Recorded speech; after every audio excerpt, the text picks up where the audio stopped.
When John Lennon argued that revolution was necessary, but that it should come about through peaceful means, I don't think that he contradicted what many activists felt during that period. It's a mistake, I think, to assume that revolutions must be violent. Gotta live. You gotta love. It's a bed-in, folks. I think they might think I'm going to hot up the revolution. You know, I want to cool it down. If we make people laugh, that's enough. Happiness is a good vibe for peace. Make love, not war. That's all we're saying. Just remember that. Peace, peace, peace, peace, peace, peace, peace, peace, peace, peace, peace. Peace in your mind, peace on earth, peace at work, peace at home, peace in the world. We're selling it like soap, you know, and you've got to sell and sell until the housewife thinks, oh, well, there's peace or war. That's the two products. 1970, Nixon invaded Cambodia, and at that point, the country practically blew up.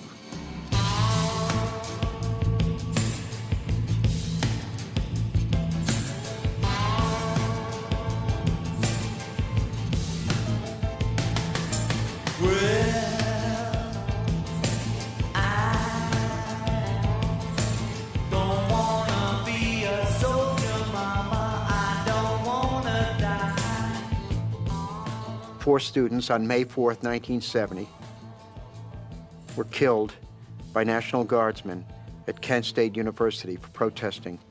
They were protesting against the war. Okay, you had 18-year-old college kids without the sense God gave a goose, going around challenging 18-year-old kids with .30-06 semi-automatic rifles. Yes, they were in uniform, they were National Guard, very little training. They felt threatened, they were armed. What did you think was going to happen? With John Lennon was not his music, but it was with some of the friends that he began to develop. They may consider the Chinese, and they may consider the Vietnamese, they may consider the Viet Cong their enemies, but they're my brothers, not the enemies. You see? Dig it. We are at war with that empire that pollutes and tries to destroy the world and its own young people. We are at war, Nixon. Remember that. He's certified by the GSA administrator. So Nixon now is facing a huge electorate that he has never faced before, this 18 to 21-year-old demographic, the heart and soul of John's fans. So there was a fear that John could stir, that John could affect, that John could imperil the political existence of Richard Nixon. Well, I suppose if you want to kind of list your enemies and decide who is most dangerous, if I were Nixon, I would put Lennon up near the top. A few years ago, you would have said, let's not vote. Voting's irrelevant. And I had that feeling too, and I never did vote in my life. But now I met you and a lot of people, and you're all saying register to vote. That doesn't seem like very radical to me. So what's the change in from 2 years ago? You would say don't vote, and now you say vote. This time, since there's an 18-year-old vote, and it ought to be reduced to 12, we think... I mean, the notion that the world's largest, most powerful imperial nation, the United States of America, could be seriously threatened by a writer, an intellectual, a singer, a painter is laughable. I mean, it's just a joke.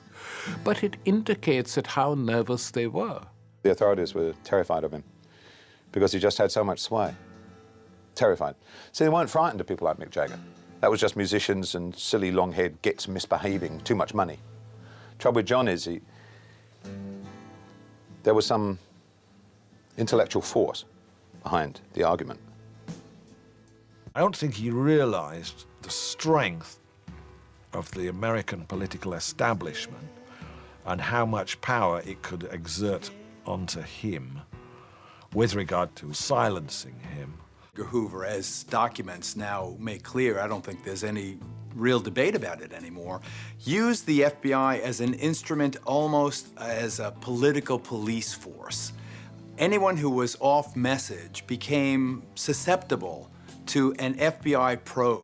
Back in those days, the FBI would operate affirmatively. In other words, not just gather intelligence, but it perceived as its mission the disruption of the other side. Anyone who was involved at that time in any movement that challenged the government in any way was aware of the extent to which the FBI tapped people's phones, engaged in widespread surveillance, engaged in harassment, framed people up, used the legal system. Do you think that they are kind of picking on you, John? Oh, yeah, they picked on me. I'm telling you, when it first started, I was followed in a car, and my phone was tapped, and I think they wanted me to know to scare me, and I was scared, paranoid, you know. And people thought I was crazy then, you know. I mean, they do anyway, but I mean, more so, you know, Lennon. Oh, you big-headed maniac, right? Who's going to follow you around? Well, what do they want? You know, that's what I'm saying. What do they want? You know, I'm not going to cause them any problem. Do you think that they are kind of picking on you, John? Oh, yeah, they picked on me. I'm telling you, when it first started, I was followed in a car, and my phone was tapped, and I think they wanted me to know to scare me, and I was scared, paranoid, you know. And people thought I was crazy then, you know. I mean, they do anyway, but I mean, more so, you know, Lennon. Oh, you big-headed maniac, right? Who's going to follow you around? Well, what do they want? You know, that's what I'm saying. What do they want? You know, I'm not going to cause them any problem. It surprised me when I heard that Lennon had been under surveillance, that he'd been wiretapped, just as it did when I heard that Martin Luther King had been. These sort of things that came out of the FBI really caught me as being so unnecessary and so risky, and why? I can't prove it, you know. I just know there's a lot of repairs going on in the cellar. I know the difference between the phone being normal when I pick it up and when every time I pick it up there's a lot of noises, you know. And I'd open the door and there'd be guys standing on the other side of the street. I'd get in the car and they'd be following me in a car and not hiding, you see. That's why I got a bit paranoid as well. They wanted me to see I was being followed, you know. Suddenly I realized this was serious, you know. They were coming for me one way or the other, you know. I mean, they were harassing me. I remember John said to me at one point, if anything happens to Yoko and me, it was not an accident. When we found out that they were specifically interested in stopping our plans, that's when we realized that it wasn't just the usual surveillance, but that they were going to take aggressive steps against us. Yeah, we're a bit shocked, you know. Do you think that you will be deported? I've no idea. Maybe it's just a process. I don't know. We better go in. We're late, you know. We'll see you when we come out if you want.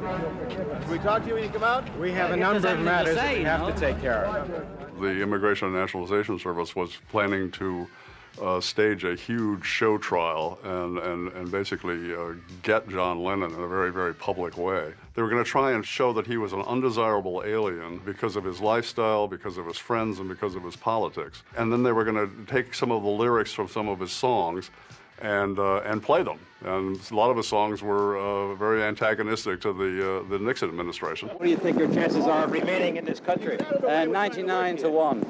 For or against? 4. Why is that? Because I'm overconfident as usual. We ultimately were able to examine the records in the case. And lo and behold, deep in John's immigration file, which was a high security file, were documents reaching all the way up to President Nixon, showing improper interference in an immigration case and prejudgment. Probably the most important documents in the Lennon FBI file are reports addressed to the White House, signed by J. Edgar Hoover. Now, these were not sent directly to Richard Nixon. They're addressed to H.R. Haldeman, assistant to the president. Now, Haldeman was the most important person in the White House if you wanted to get to Nixon. Tired of hearing things from uptight, short-sighted, narrow-minded hypocritics. All I want is the truth. Just give me some truth.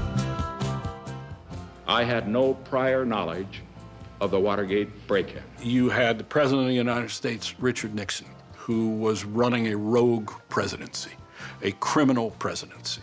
We do know from Mr. Nixon's long statement of May the 22nd that he did approve, much earlier, a program of wiretapping and even burglary in national security matters. Did other presidents break the law, bend the law occasionally? I'm sure they did. Was there wholesale criminality in any other presidency in our history? No. For God's sakes, they committed a burglary and then they destroyed the government of the United States covering it up.